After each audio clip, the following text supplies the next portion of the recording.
Oh. Are we live? Are we live? Are we live? We got birds in the roost. Would you live and Larry pick up okay if I just talk loud? No. Not really. We can pass. Bay's got. We're live, everybody. We're live? Awesome. All right, well, welcome. We're live? We are live. There's nothing better than being live. So we are here in West Virginia, and I have the privilege of working with these two guys for the past few days, Jeremy Starks and Dave. And I'm telling you, man, you're calling, and you're calling. You give them a high five and it makes a sound. Yeah, I know. Okay. Listen, we had an incredible day. These guys together in their warring turkey call pulled a beautiful wild turkey away from a beautiful hen and changed his mind. But we're here in West Virginia because the boys and I are starting our Wild Turkey Grand Slam. And thanks to these guys, I got a beauty today. Yeah. So how big were those spurs? 1 3/4 1 3/4. And full hooked. I mean, these were limb hangers. Yeah, limb hanger. So that's what we named this guy, limb hanger. So we've got a few things to show you tonight. I've got some, we're having leftovers. So we're having turkey leftovers. Yeah, but it's not really leftovers. You're making new sandwiches. It's a whole different deal. I am. It's a brand new deal. It's nice. We've got some beautiful rhubarb. For some reason, Jeremy wanted to have something that was a little bit like Thanksgiving on a sandwich, so we're going to hook them up. Yep. Bailey is going to be passing this mic around a little bit. I'm going to be passing the mic around tonight. How are we doing there, Cody? You coming over? He's the host. You good? All right, come on over. Bailey's hosting. I'm the unofficial. So this is Oprah. No, this is definitely Dr. Phil. No, this is Jerry Springer. That's who this is right here. No fights. Yeah. No, so one of the things we're going to do tonight is we have two wildlife biologists, a chef. Any questions you guys have tonight, we're going to do sort of a live Q&A here. Any question, and there are no stupid questions. Honestly, before 3 days ago, I thought hens laid eggs all at the same time and sat there for a month and didn't move and muscle. So there are no stupid questions. Ask those questions. You're not going to get a better time than this. You're talking to a lot of professionals here. Good. So, guys, let's talk a little bit about the sequence of today. Hand that to... there you go, buddy. Let's talk about the sequence today. Well, I think, we knew those birds were there. Yeah. The first evening you got here, we roosted those birds. And so let's talk about roosting the birds first of all. So just in case you didn't know, so this sequence of lives included roosting birds, hunting the birds, field dressing the birds, cooking the birds, all aspects of Wild the Table. Now listen to what roosting the birds, I'm going to go check on that rhubarb. Yeah, go check on that. Well, roosting a bird is we want to go out in the evening and right when that bird flies up, when he's roosting for the night, flies up on a limb, we'll use an owl call or even a hen call and get it to gobble. That way we can locate exactly where it is. And the great thing about it, as you know, Dave, they're likely, this time of year, they're extremely territorial. Yeah, this is the kind of owl call we use. Now, Dave he's I have really... to hear you use that. No, this... Jeremy, I need to hear you use that. I'm not going to use this right now because it may or may not sound like an owl. But I will tell you, I have a peacock call also that will make them gobble, so I don't really have to sound like an owl. Who wants Jeremy to do the owl call? No, I'm not doing the owl call. If we get two Do I people have to do the owl call? yes, he'll do it. Yep. Or now. Yeah. That's not terrible. That sounds like somebody's car horn. I mean, I saw him cock up like he was about to gobble. I saw him. Some people call owls chicken in the woods, so yeah, if that's the case, it was really close. So it was close. But when you get them this time of year and you can locate them, we talked about this because we got some other birds that we didn't roost until a week ago, but they're extremely territorial during breeding season. So when they break up in their territories, they'll typically, unless they're spooked, they'll roost on that same limb for 2 or 3 weeks. So if you find one, exactly. So now that we know we've got a couple birds, we're going to go to those tomorrow. But we haven't roosted them until when? Last week or 4 or 5 days ago you roosted those birds? Yeah. But we know they're going to be in that same area tomorrow. So these the bird that he killed, we saw it yesterday and knew then how big the hooks were. I mean, you could see them when they filmed it. Yeah, it was just a giant. It was Old Tom. Oh, super. Even the coloration of the of the fan and the tips of the feathers was much It was gray. like a grayish, man. It was an old, It was a extremely old. really old Even when bird. we compared it to a fan you had out in the garage. Oh, there's no comparison. The color difference, it was like one was like a nice, like almost bronze brown, and this one was almost, it was like between white and gray. Yeah. And like, And looking at that bird, I'm going to say that was a 5.5 or a 5 or 6 year old bird. Yeah. And I would agree. And now they can live to be 10 years old, but that's really, really That would rare. be rare, Typically, wouldn't it? 10-year-old the bird high, looks the like- as old as they'll typically get on average, a 7-year-old bird is a really old bird. Now hen's a lot different. Their life cycle or lifespan's a lot shorter. They may live 2 to 3 years. Oh, you're kidding. Yeah, I they're had not no like the idea. owlers. Yeah, hens don't have a very long life cycle. So Wow. But so we got Marco here saying hello, guys from Brazil. Hey, from Hey. Brazil. That is That's awesome. cool. That's Yeah, pretty you Yeah, good? hey. Yep, sit back a little bit. Okay, good. So Marco from Brazil, yeah, do us a favor. If you're watching, we'd love to hear from where you are watching, Yeah. whatever state, whatever province, whatever country. I just want to give a quick shout out to all of our partners, Bowtech Archery, Diamond Archery, Excalibur Crossbows, the great crowd at Bowhunter Planet. We were just on that podcast. It was awesome. That was a blast. That's right. So thank you to all those partners and the many, many more who make everything that we do possible and allow us to work in the great outdoors. If you go back and look at some of that footage from today, you'll see how incredibly excited I was. Well, we're going to take you back. We're yeah, gonna we're go going back. to I show know. you that whole footage. I know. I just have to do this setup because I'm telling you right now, there is nothing like you think you're prepared for it. You think you're ready for it. I'm telling you, if you've never hunted turkey before, you're missing out. Because as you prepare, you think you do everything that you believe you know how to do. You think you're ready. You think you're ready.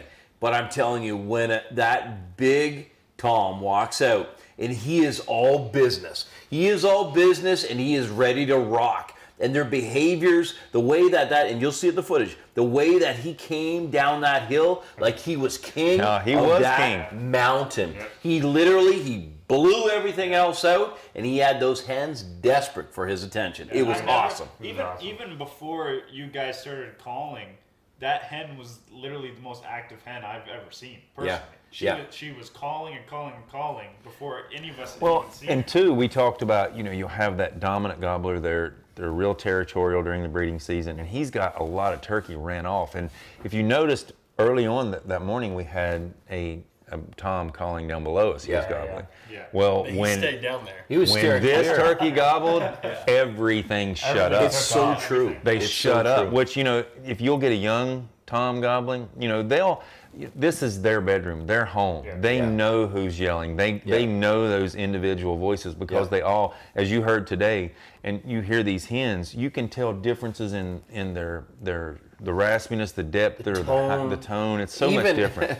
It's difficult to find a way to describe it. Personality. But it's You said that. personality. That's so true. And this hen, boy, she had personality. She was calling them like she was calling somebody that maybe had been late coming home one night. Yeah. Let's just put it that way. She was on him. You know what I'm saying? Got a question? So Marco said, in turkey hunting, is it better to use a fixed blade or a mechanical blade?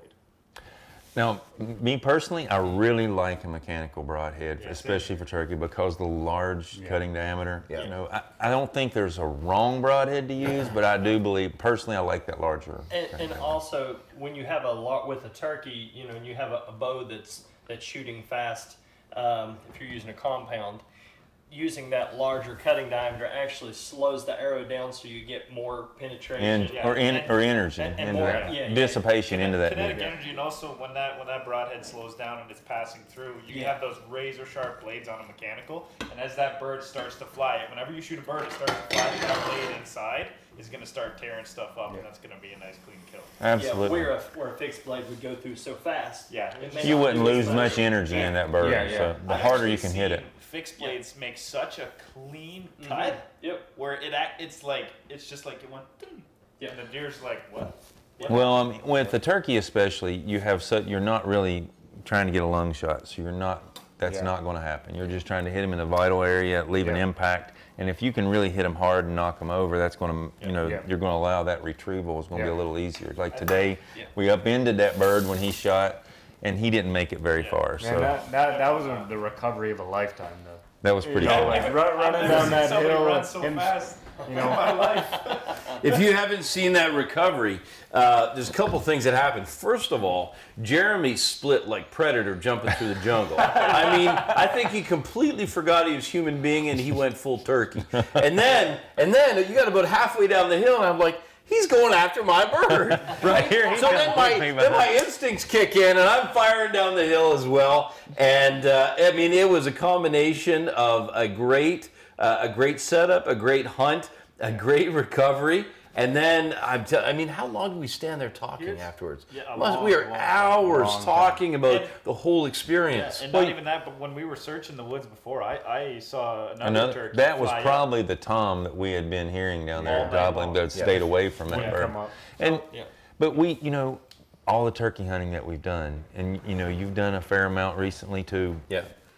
You don't get to see it like we did today. No. To come that far and to see him with a hen, to call him from a hen. Yeah. Dave, you know, we were doing the fighting sequence, and Dave was just back there working 2 calls, and I was working a call. I mean, he thought this whole pack of hen was down there, and then he sees that, It brought him into sight of the decoys. and then once he saw that, he committed. he was kind And of, but you don't typically get to see that bird work that kind of distance. Are you going to show the hunt here? We're going to show it. we are. Yeah. Listen, Show you it. need to watch the hunt. I've never seen this. Yes. Because you got this blind, they're elevated in this blind that's, you know, situated for deer hunting. But they're Yeah. elevated in this blind. And this big turkey comes, this big gobbler comes strutting right down below. Right them. underneath. Right underneath the walkway. I've never seen that angle. Yeah. To be able to see a turkey, and then for you to shoot down on it was a very Well, we captured it interesting- from 3 it was different cameras. interesting. We had live on mine. Dave got it live, so we got the pass through. And I was filming from the backside across because I was sort of float calling. You know, you were in between us Bringing and the him- turkey. exactly, yeah. But Is that what it's angle called, float calling? Yeah, that's what they call it, float calling. That's a great. Anytime, So you know, the you hear terminology is great because it really helps you understand. So you're calling the bird that's on the other side of us to you, but he and he passes anticipates you being by there. us. Yeah, Exactly. and you drag him right past. So that's Right called a past float you. call. So the sequence as it happened, you know, for me, as I was kind of, you know, being very, very still. It's one thing I've learned about hunting turkey is you stay still. And we got to go to that and just discuss and bring up that thing about the eyesight because that blows me away. Please tell me once again what you told me today.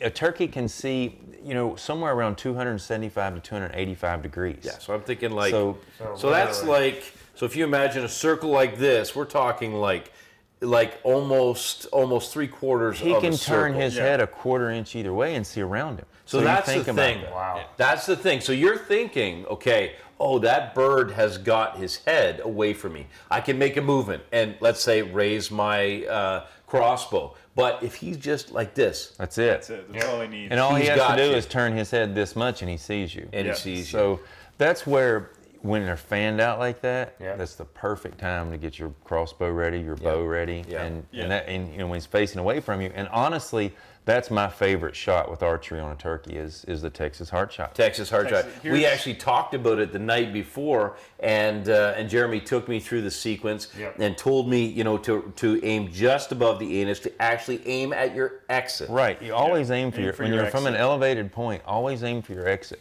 So for me, that's something I'll never forget. I want you to remember that too. So from an elevated position, you're aiming for your exit. It's something that is so powerful when you put that in the memory bank. Yeah. So we got a comment here from Mo. Mo says that first of all he likes a shotgun, 20 gauge, gets the job Yeah, that's done. what I use. And my wife. Yeah. And well, Botek said tell Dave and Bailey to use the mic. Yeah. Okay. Good. And Will do. will do. And Mo also said they have a language just like birds. They communicate to each They other. absolutely. We talked. We were driving when we were just getting some groceries here. Yep. We were discussing about how every hen has a personality, and just like whitetail, we hunt whitetail, and how Yep. you can each individual deer has a personality. So Yep. you can really tell that when you're out there and you really pay attention. You watch Yep. those birds and you get to see them like we did today. You don't always get to watch like we talked about, see them move that far, and man, how he was watching and the hen calling and how he would get so fired up. Yeah, pay attention whenever you're watching whenever you're watching the hunt. Yeah. This turkey, as he comes in, he'll be real aggressive and he'll strut for a while, but then when he lets down, his focus is so keen, like really looking for any movement or looking for those hens, because the decoys were over a roll, just over a small roll, because we didn't want them to see them too, prematurely. So he is really, really locking in, though, trying to locate and identify that turkey we that could he hears. see his head was on a swivel, Yeah. and you could almost, as he turned, you could see when he locked on something and locked on something again. And so as he moved down, you might need a mic, if you need. Okay. Yeah, go ahead. Yeah, quick. I'll talk real loud. Ray said, "I'm ready to see this hunt," and Botek said, "Let's see some action." I think. Okay, I guess I want to see that. see the action. Okay, so let's cut to it. Yeah, I know. We gotta This is give a him Q&A, guys. So Okay, Dave, talk him There through you go, this. Dave. We'll look through this and we'll talk you guys through this scenario. Yeah, definitely. Well, we actually need to hear what you're thinking when you're filming this as well. Okay. Yep, we'll do that too. Is this the start? Is this right at the beginning when we see This will him? be right from the beginning. So this is when you first saw.